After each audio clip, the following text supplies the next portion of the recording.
all oysters are different, right? Like every wine's different. A wine, the grape grows from a certain growing region. It has a certain characteristics of the soil. And so the same can be said of an oyster. An oyster is immediate reflection of the water body that it was harvested from.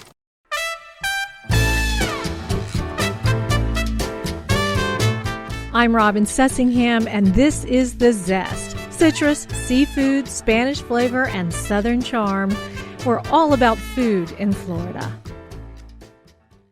Support for the Zest podcast comes from Seitenbacher brand natural foods like muesli cereals, oils, oatmeal, energy bars, gluten-free fruit gummies for the kids, organic coffee, and more. Available in supermarkets, health food stores, or online at Seitenbacher.com. In the last couple of years, the harvest of wild-caught oysters has gone down by half. But the amount of farmed oysters has doubled in that time, and there's definitely a market demand for the shellfish. So aqua farmers are trying out more areas of Florida to grow oysters outside of Apalachicola, which is where you usually think of oysters growing. Brian Rosseger is one of these pioneering oyster farmers. Last year, he and his wife started their small business, Coast Oysters, in Terra Ceia Aquatic Preserve at the mouth of Tampa Bay. It's a very labor-intensive process. Reporter Jessica Meszaros recently took a ride with Brian deep into the mangroves as he worked on his floating farm. What made you want to start farming oysters in the Tampa Bay region? Well, I wanted to farm oysters at any cost, and I said, well, I'd like to try to do it someplace in like Cedar Key or the Big Bend region where it's more prevalent. And then I did a little bit of research, and I saw that there were people that were growing clams already in Tampa Bay. They've been doing it for 15, 20 years. And so if they can grow clams, then I can try to grow oysters. And the real red tape that had to get moved out of the way was the full water column aquaculture.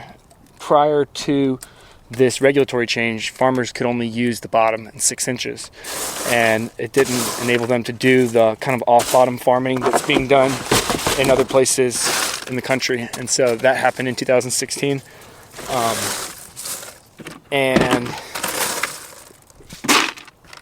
it's experienced a lot of growth in the Gulf region. I mean, there are now well over 100 farms in the state of Florida alone in an industry where there might have been 5 several years ago. So it's more of a commentary on the way that we are consuming seafood now. Aquacultured seafood now, in terms of the global market share, exceeds that of wild catch fisheries. So, there is an agricultural revolution that's happening right now, and it's just happening in the oceans. And why was it important for you to be able to use the full water column versus just the bottom? I mean, otherwise it's places in Massachusetts, for instance, they have these wide tidal fluctuations, 8-9 feet in a day. So they have exposed mud flats where they can drive tractors out and work their gear at low tide, and then the tide comes in and they feed their animals. We don't have that big tidal range here, and this becomes a very labor-intensive endeavor if you have to go get all your oysters off the bottom every time you come out to your farm. So by farming them at the surface, we're exposing them to more food availability because there's better sunlight penetration, higher counts of phytoplankton. It also makes it easier for us to farm them and to handle them on a daily basis.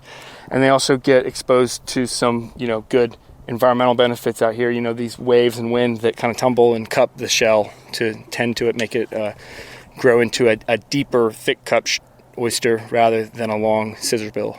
And are you the only one who is that you know of? Are you the only one who's doing this right now in Tampa Bay with the full water column growing oysters?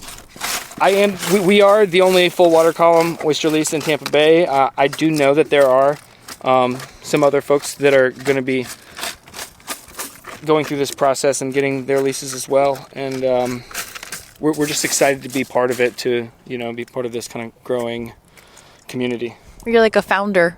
Yeah, a founder to a certain degree. You know, I can't take all the credit because I'm just doing what's being done in other parts of the state and throughout the country. It's just it's new to this region. And you, when we spoke on the phone, you mentioned that people who grow clams here helped you out a lot. How so? Yeah, so I mean, there's a hatchery that I get all my shellfish from, and it's the Bay Shellfish Company, run by a guy named Kurt Hemmel. And Kurt Hemmel has been in the industry for about 25 years or so, and you know, he introduced me to, like, you know, a network of people and that are doing clamming in the region, and so it's just been a great relationship to have. And you mentioned that you just knew you had to get into oysters. Why is that? Why is that something that you felt like it was just a part of you that you needed to get done at some point somewhere? Well, I always wanted to be like a waterman. I wanted to grow up on the water. I mean, I wanted to do something on the water. I went to, you know, I grew up in Lakeland, Florida, on Lake Luther Road. I went to Lake Gibson High School. I was right across the street from Lake Deason. My dad worked for Game and Fish. You know, I needed to do something in the water, and oysters present like this unique opportunity to do something really interesting and also give back and kind of, you know, satiate that yearning desire to be on the water. What's been this experience like for you so far? I mean, first of all, what did it take to get the lease, first of all? So it was about a 2.5 to 3 year process. You know, you're obviously having to go through the appropriate channels with the Florida Department of Agriculture and Consumer Services. There are a lot of, you know, user group conflicts between fishermen, existing waterway uses. So siting is a concern for shellfish farmers. You know, you have to find that kind of perfect spot that's of the right depth, that's not impacting any existing resources, not in the middle of a channel. You have to worry about somebody coming and running through it. So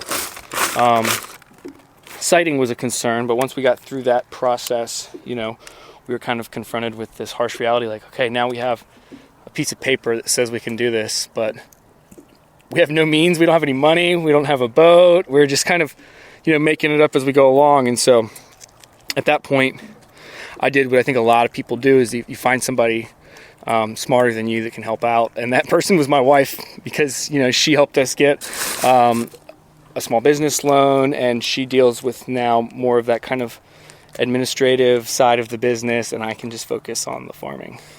And so you were able to get the small business loan and then figure out like what equipment you needed to get and the boat and everything? Yeah, so it was just a product of lots of research and studying and you know, getting help from the growers that were already doing this. You know, one thing that was really helpful for us was we spent a weekend last year at something called the Oyster South Symposium. It's a coalition, nonprofit of growers throughout the Southeast region, and you know, the amount of support that we got from, you know, competitors, people that you're entering the business to directly compete with them, the amount of information and knowledge that people are willing to share, it says more. It says a lot about the aquaculture industry in itself, and that it is this industry where everybody is trying to help everybody else succeed because we recognize the merits of it. And what do you hope is the future of, what do you hope that you're building here? Like, you're in kind of in the front lines of oysters in the Tampa Bay area. And so I'm wondering, what do you hope the future will look like here with oysters? So I know right now we're growing for, you know, food consumption. We're farming them for the restaurants, but in the future I'd like to, you know, possibly look at restoration type work and see, you know, what we can do from the perspective of a farmer that grows oysters and how that, you know, fits into this larger picture of oyster restoration. I think that there's a lot of kind of misguided happy-go-lucky feeling out there when somebody goes and plants a big bag of shells somewhere and they say, we created an oyster reef. It's like, no, you created a bag of shells that one day might be an oyster reef. And they, you know, these projects, they do work, they do become oyster reefs, but it's all about the siting of them, right? You have to have them in a place where natural larval recruitment can occur. So if we take what we learn with aquaculture and we can potentially parlay that into some type of a restoration effort, and it'll be interesting to see how that plays out. So it's not even just, so like this is not even just about like food or an industry for growers. It's also an environmental question, because you also had mentioned in our previous conversation that there's a stigma of the environment about the water quality in Tampa Bay. So what kind of stigma do you think you're facing, and also just kind of like showing a different side of the water quality here? So I like to think about what aquaculture's role in water quality as it being part of the solution, right? When we look at Tampa Bay, we know that the historic levels of seagrass that we saw in the 50s, we've now surpassed that. We had some significant setbacks from, unchecked sewage and dredging and filling, and the creation of all of these artificial islands that we did. But all in all, the health of the bay has increased dramatically. Seagrasses are at a population or a coverage now than where they were prior to the 50s. So the bay has made huge strides in improvements in water quality. And I'm just excited to see what where shellfish aquaculture falls into all that, because it is part of the solution, right? One mature oyster filters upwards of 50 gallons of water a day. So 2 acres here, and if I had 500,000 oysters, that's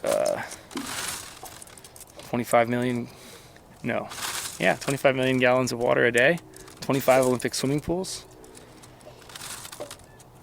And you mentioned that you might be planning on harvesting in April and May. I know you can't really tell how many you'll have, but like what would be a good number for you? Like what number would you be happy with in harvesting? I would be happy if we brought like 30,000 oysters to market this summer. I think we have a lot of things to learn from a perspective of growing. We just want to we want to give it a shot and just see if it's viable. So in terms of like food and taste, so I know that sometimes these break up, and can you just describe like how do you ever taste these, and what do they taste like? Yeah, so I occasionally when I'm culling these apart, one of them will break every now and then, and I'll taste them, and they're very salty. Our growing area here, salinity is about 30 parts per thousand, 28 to 30. So they have a really briny punch to them. And how might that be different from other oysters? How do your oysters taste compared to what you've had in the past? So all oysters are different, right? Like every wine's different. A wine, the grape grows from a certain growing region. It has a certain characteristics of the soil, and so the same can be said of an oyster. An oyster is immediate reflection of the water body that it was harvested from. So, they're salty here. So how do you like to eat your oysters? Just a little pinch of lime to kind of counterbalance it, and right down the hatch. No filter. And why is that? It's just I think it's the way that an oyster was meant to be consumed now. It doesn't mean I don't eat Rockefeller, I don't eat Tabasco from time to time, but my favorite way to eat oyster is just raw on the half shell. And what is that? What kind of a flavor does that bring out? How would you describe that for somebody who's maybe never had it like that? Well, when you first put it in your mouth, you get a little bit of the liquor, the oyster's liquor with it, and you get this like punch of brine like right from the sea. And then as you chew and you bite into it, it releases like this sweet kind of texture of chewing the muscle, the adductor muscle. And after you swallow and you finish, the finishing note, it depends on the region where it was grown. It could be fruity, nutty, buttery, minerally. The list of acronyms go on, and our adjectives go on and on. And how do you think your aftertaste will be like, or what is your goal? I think we're going to have some grassy notes. We're surrounded by a lot of grass flats here. Also, there are a lot of mangroves around, so we might have some of that kind of taste profile. It'll be interesting to see. Very rarely does food imitate art or become art just kind of inherently, and oysters are art. I mean, you have this very hardened exterior, and the inside is a soft, gooey, tasty thing, and it's one of the only animals that we eat where we eat the entire animal. There's no waste product. I mean, the shell, obviously, but it's just a very uniquely visceral experience that you don't find a whole lot in our food universe. And do you feel like, so this is your art project? Yeah, it is. I mean, there are a lot of different things that you can do to these oysters to make them grow differently. Like you can see on this one here, it has this new growth of the lip of the shell, and by taking it and putting it through the tumbler, you're crushing off that lip there, and you're encouraging them to grow thicker and deeper, so you can kind of bend or mold the shell into growing something that's going to have more meat. It's going to be more desirable on a plate.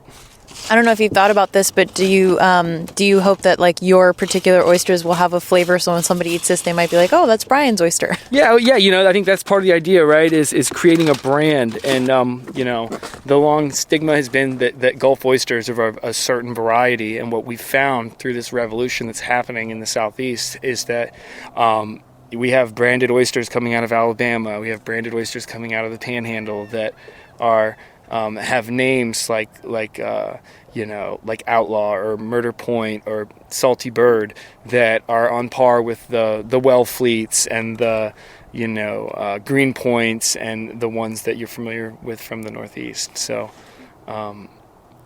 it just shows that it's all in the connotation of the word Gulf oyster, and it's not in what the actual oyster is, because if you focus on that, you can see that you can create a brand opportunity here as well. So can you just describe for those who can't see or know what you're doing, like what is different about how you're harvesting these oysters, because they're floating, like just kind of summarize your process of growing an oyster. What does it take? Yeah, so we purchase oyster from juvenile oysters from a hatchery, and they come to us about the size of a cornflake, and we stock them in floating bags out at our farm, and as they grow through the process, we move them up into larger and larger bags, or larger and larger whole-sized bags, so that they can have more access to nutrients and water coming through to them. And through this handling process, we culture a premium top shelf product that has a more uniform size that restaurants look for, rather than something that you pluck off the bottom of the bay. So they're floating around, and then you kind of pull them out, and they're like the size of a nickel right now. What do you hope the size to be when you? So we're gonna harvest them when they're 3-2-1, right? 3 inches long, 2 inches wide, and 1 inch deep. So we might have some that are getting close to that, but nothing quite that size yet. Little guy. So what are you about to do? We're going to taste the first oyster we've had out of this lease and just kind of see a little quality control check here and see if we can get them open. Peel off that top shell, cut across the top. A little bit of the adductor muscle right there.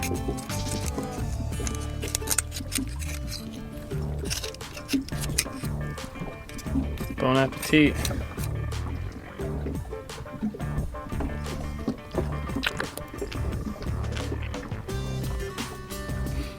Salty as can be. That was reporter Jessica Meszaros with Brian Rosseger, owner of Lost Coast Oysters. We've got some pictures of Brian and the oysters on our website, thezestpodcast.com. And while you're there, check out our collection of Florida-centric recipes like a whitefish ceviche with avocado, mango, and tomato. Thanks so much for listening. Subscribe to The Zest. It's free and it's easy. If you like what you hear, give us a rating on iTunes. I'm Robin Sussingham. Dalia Colon and I produce The Zest with help from Megan Trimble, Mark Hayes, and Craig George. The Zest is a production of WUSF Public Media.